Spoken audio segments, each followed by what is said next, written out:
Hello, good and faithful people of the Church of the Mediator. It's Father Dale. I hope you are well whenever it is that you are hearing and watching this video.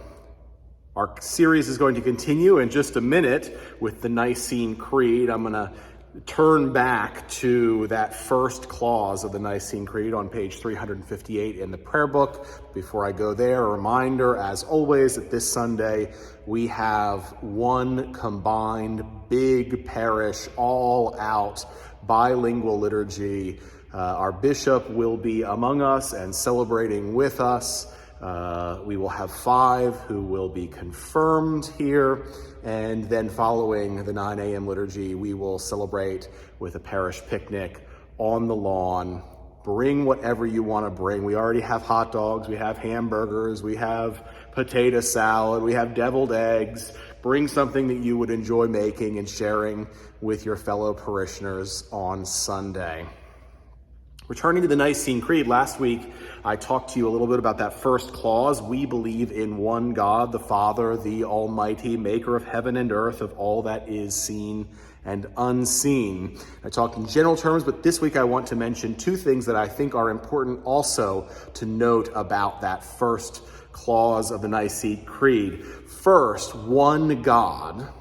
In the early church, there were debates about whether or not that God, that one God, the God of Jesus Christ, is the same God as the God of the Hebrew people, the Jewish God, Adonai, as God is frequently referred to in the Hebrew scriptures. There was question about whether or not there was continuity there or discontinuity. And of course, those who wanted a clean break from the Old Testament, they argued that the God of Jesus Christ was not, in fact, the same God.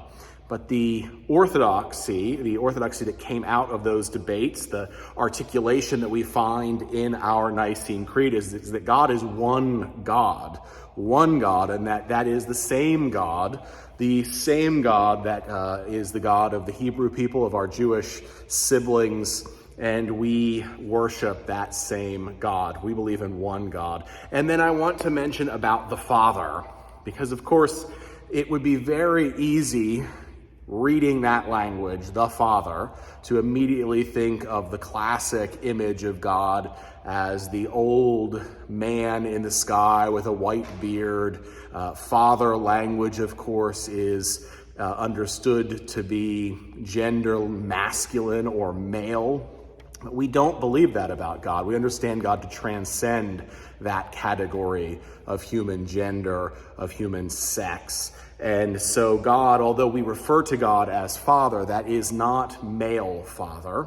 That is parent. That is referring to the relationship of the good enough parent, or in God's case, the perfect parent, to us, that we call God Father. We refer to God as Father in the Lord's Prayer as well, that Jesus taught us to pray again and again, Our Father who art in heaven. But we understand that to be inclusive, as many throughout the centuries have revealed mystics. Julian of Norwich, for example, I am both father and mother, God says, right? And so that is an important thing as well to understand about our God. Our God is one. We share that God. We worship the same God as the Hebrew people before us, that are Jewish siblings, and we affirm that God is our loving, our good, our perfect, our all-supportive, all-embracing parent. Until next week, we'll be back with a little bit more of the Nicene Creed. Blessings. I'll see you on Sunday.